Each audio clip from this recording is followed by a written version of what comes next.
ओम शांति। प्रातः मुरली। आज का डेट है 25 मई 2023 की वाणी। बाबा ने कहा, मिठे बच्चे, देह सहित तुम्हारे पास जो कुछ भी है वह सब बलि चढ़ा दो, फिर ट्रस्टी बन संभालो तो ममत तो निकल जाएगा। प्रश्न, हर एक ब्राह्मण बच्चों को कौन सी युक्ति जरूर सीखनी चाहिए? उत्तर, सर्विस करने की युक्ति जरूर सीखो। शौक होना चाहिए कि कैसे सिद्ध कर बताए परमात्मा कौन है। तुम्हें बाबा की श्रीमत मिली हुई है, सेंसिबल बन सबको बाबा का पैगाम सुनाओ। ऐसे अच्छे अच्छे पर्चे कार्ड छपाओ जो मनुष्य को पता पड़े कि परमात्मा को सर्वव्यापी कहना उनकी इंसल्ट करना है। तुम बच्चे तीर्थ यात्रियों की बहुत सर्विस कर सकते हो। गीत है, जिसका साथी है भगवान उसका क्या करेगा आंधी और तूफान। ओम शांति। बच्चों ने गीत सुना, बच्चे ही इसका अर्थ समझते हैं। बाकी जिन्होंने गीत गाया वह इसका अर्थ कुछ भी नहीं समझते। न उन्हों के साथ भगवान है, न उन्हों को ये पता है कि भगवान कब आकर अपने बच्चों को स्वर्ग का वर्षा देते हैं। बाबा ने ही आकर बच्चों को सम्मुख में अपना परिचय दिया। वही बाप अब सम्मुख बैठे हैं और तुम सुनते हो। तुम ही तूफानों को समझते हो। वो लोग तो कैलामिटीज आदि को तूफान समझ लेते हैं। यह तो 5 विकार रूपी माया के तूफान आते हैं। पुरुषार्थ में माया बहुत विघ्न डालती है, परंतु उसकी परवाह नहीं करनी चाहिए। सिर्फ बाबा को अच्छी रीति याद करने से ही तूफान उड़ जाते हैं। बादशाह का बच्चा होगा, उनको यह निश्चय होगा कि हमारा बाबा बादशाह है। इस बादशाही का मैं मालिक हूँ, नशा रहता है। तुम बच्चों में भी कोई कोई को ऐसा पक्का निश्चय है और बाबा को अपना बनाया है। अपना बनाना कोई मासी का घर नहीं है। बस मेरा तो एक बाबा, दूसरा न कोई। बहुत बच्चे इन बातों को समझते नहीं है, इसीलिए माया के तूफान हैरान करते हैं और फिर बाबा को ही छोड़ देते हैं। दुनिया में भगवान को यथार्थ रीति कोई नहीं जानते। तुम बच्चे असल में शिवालय के रहने वाले थे, अब वेश्यालय है। इस समय मनुष्य बंदर से भी बदतर बन गए हैं। मनुष्य का क्रोध बंदर से भी तीखा है। मनुष्य होते भी ऐसा काम करते, इसीलिए उनको बंदर से भी बदतर कहा जाता है। भारतवासियों का सबसे बड़ा दुश्मन कौन है? जिसने उन्हों को बंदर से भी बदतर बनाया, यह कोई नहीं जानते। बाबा कहते हैं, तुम दिल रूपी दर्पण में अपना शकल देखो। तुम पहले क्या थे, अब बाप तुमको लायक बनाते हैं। परंतु जो श्रीमत पर नहीं चलते तो माया उनको नालायक बना देती है। बाबा श्रीमत देते हैं, देह सहित जो कुछ भी तुम्हारे पास है वह सब बलि चढ़ो, फिर तुमको ट्रस्टी बना देंगे। तुम्हारा ममत्व मिटा देंगे। तुम अबलाओं के लिए बहुत सहज है। राजस्थान के तरफ राजाओं को अपने बच्चे नहीं होते हैं तो गोद लेते हैं। गरीब का बालक अगर साहूकार की गोद में जाता है तो कितना खुश होता है। हम इतनी प्रॉपर्टी के मालिक हैं। बड़े आदमियों के बच्चों को भी बहुत नशा रहता है कि हम करोड़पति के बच्चे हैं। इस ज्ञान का तो उनको पता ही नहीं है। तुम जानते हो कि इस ज्ञान में कितना भारी नशा रहता है। श्रीमत पर चलने से श्रेष्ठ बनेंगे, नहीं चलने से नहीं बनेंगे। भगवान कहते हैं, तुमको तो कोई किस्म की परवाह ही नहीं है। रात दिन तुमको नशा रहना चाहिए कि हमको बाबा 21 जन्मों के लिए स्वर्ग की राजाई का वर्षा देते हैं। हम बाबा की संतान बने हैं। वास्तव में सब शिव बाबा की संतान है, परंतु अब शिव बाबा आकर प्रैक्टिकल में अपना बच्चा बनाते हैं। अभी तुम सम्मुख बैठे हो, जानते हो शिव बाबा हमको अपना बनाकर स्वर्ग के लायक बनाने के लिए मत देते हैं कि बच्चे किसके नाम रूप में नहीं फंसना। एक शिव बाबा का नाम रूप ही बुद्धि में रखना है। उनका नाम रूप ही मनुष्य से न्यारा है। बाबा कहते हैं तुम हमारे थे, निर्वाण धाम में रहने वाले थे। क्या तुम भूल गए हो कि हम आत्मा परम धाम, शांति धाम अथवा निर्वाण धाम की रहने वाली है। हमारा स्वधर्म शांत है, यह शरीर अर्गांश है कर्म करने के लिए, नहीं तो पाठ कैसे बजाएंगे। हम आत्मा निराकारी दुनिया की रहवासी है, यह बिल्कुल नहीं जानते। यह सब बातें मनुष्य ही जानेंगे, जानवर थोड़ी जानेंगे। परमात्मा को सर्वव्यापी कह दिया है तो खुद को भी भूल गए हैं कि हम आत्मा है। कहते हैं क्राइस्ट को, इब्राहिम को परमपिता परमात्मा ने भेजा, तो जरूर कोई बाप है भेजने वाला। यह तो तुम जानते हो कि ड्रामा अनुसार हर एक आता रहता है, भेजने करने का तो सवाल ही नहीं उठता। इस समय मनुष्य अज्ञान अंधेरे में है, न बाबा को, न अपने को, न रचना को जानते हैं। मैं आत्मा हूँ, यह शरीर अलग है, हम आत्मा वहाँ आए हैं। यह सब बातें बाबा ही याद दिलाते हैं और बाबा कहते हैं सभी को याद दिलाओ। तुम्हारा निमंत्रण बहुत अच्छा छपा हुआ है, शिव का चित्र भी है। यह बाबा, यह लक्ष्मी नारायण है वर्षा, लिखा हुआ है परमपिता परमात्मा से आकर लक्ष्मी नारायण जैसा बनने का वर्षा लो। तुम नर से नारायण बनने के स्टूडेंट हो।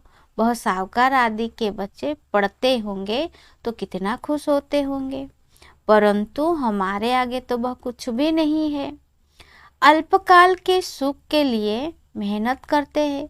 तुम बच्चे सदा सुख पाते हो, यह भी तुम ही कह सकते हो। कहाँ भी जाओ हाथ में निमंत्रण पत्र हो, बोलो यह सभी आत्माओं का बाप स्वर्ग का रचयिता है। उनसे वर्षा कैसे मिलता है सो लिखा हुआ है। यह निमंत्रण एरोप्लेन से गिरा सकते हो, अखबार में भी डाल सकते हो, बड़े बड़े को निमंत्रण मिल जाएगा। यह एरोप्लेन विनाश के लिए भी है तो तुम्हारी सर्विस के लिए भी है। यह काम गरीब तो कर न सके, परंतु बाबा है ही गरीब निवाज। गरीब ही वर्षा पाते हैं, साहूकार तो ममत्व में फंसे हुए हैं। सरेंडर होने में हृदय विदीर्ण होता है। कन्याओं माताओं का इस समय ही भाग्य उदय होता है। बाबा कहते हैं इन माताओं द्वारा ही भारत का और साधु संत विद्वानों का उद्धार करना है। आगे चलकर बहुत सब आएंगे। अभी वो लोग समझते हैं हमारा जैसा कोई है ही नहीं।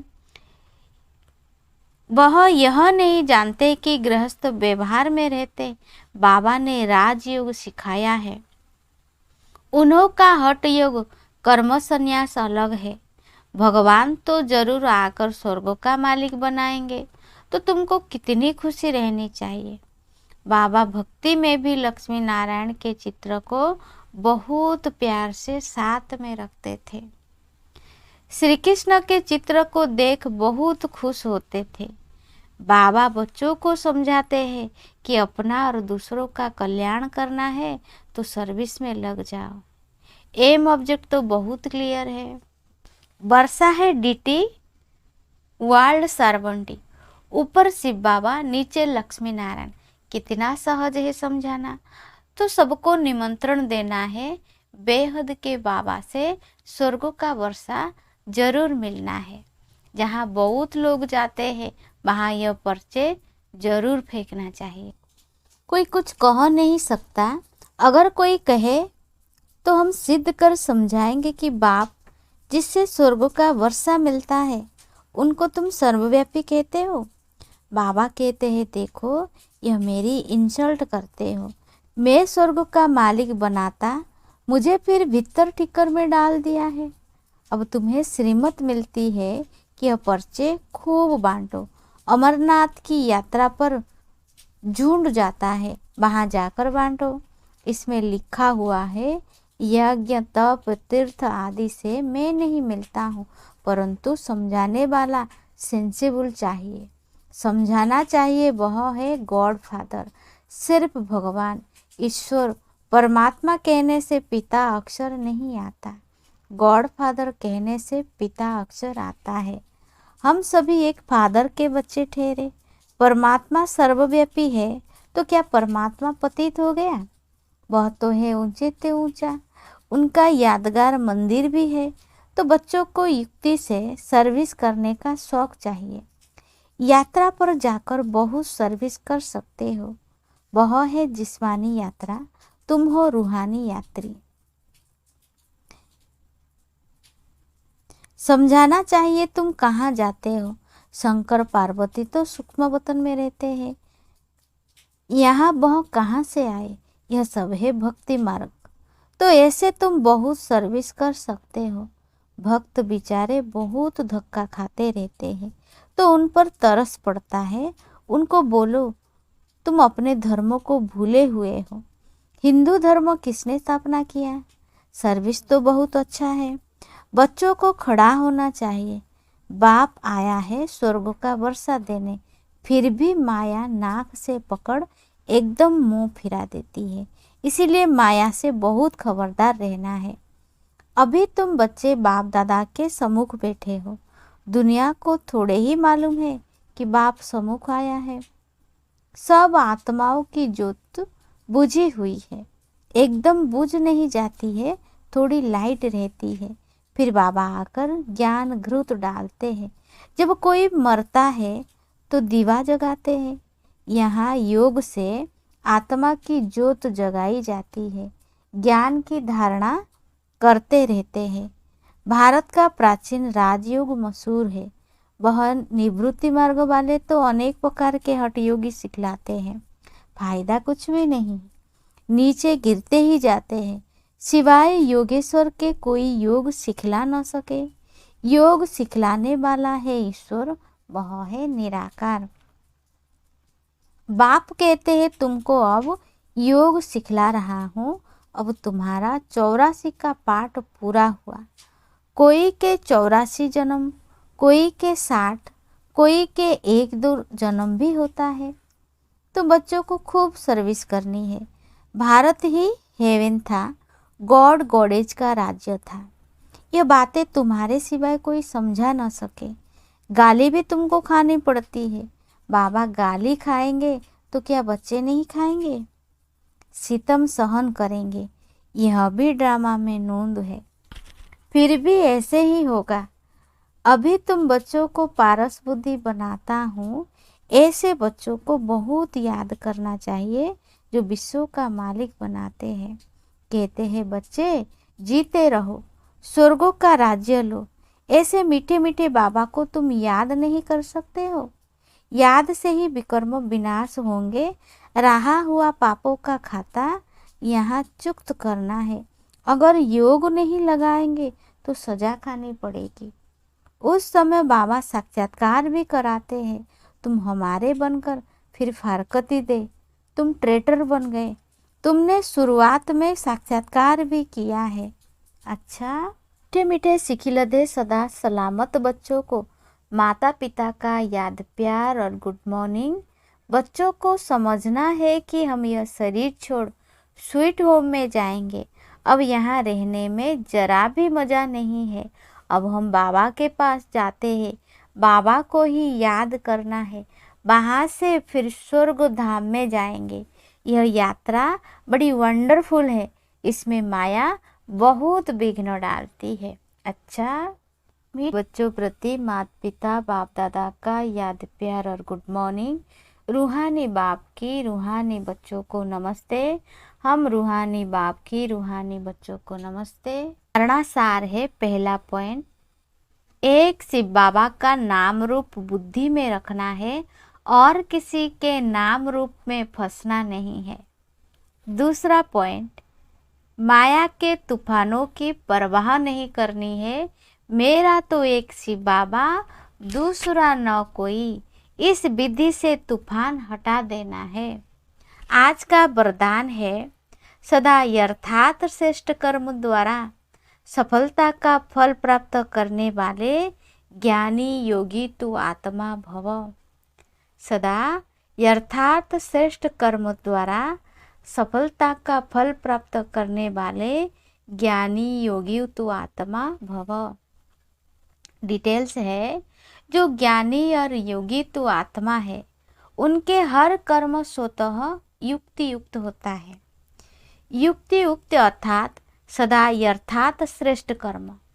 कोई भी कर्म रूपी बीज फल के सिवाय नहीं होता। जो युक्त युक्त होगा वह जिस समय जो संकल्प वाणी या कर्म चाहे वह कर सकेगा। उनके संकल्प भी युक्त युक्त होंगे। ऐसे नहीं, यह करना नहीं चाहता था, हो गया। सोचना नहीं चाहिए था, सोच लिया। राजयुक्त योग युक्त की निशानी है ही युक्ति युक्त। स्लोगान है, जिनकी दिल बड़ी है उनके भंडारे सदा भरपूर रहता है। जिनकी दिल बड़ी है उनके भंडारे सदा भरपूर रहते हैं। अच्छा, ओम शांति।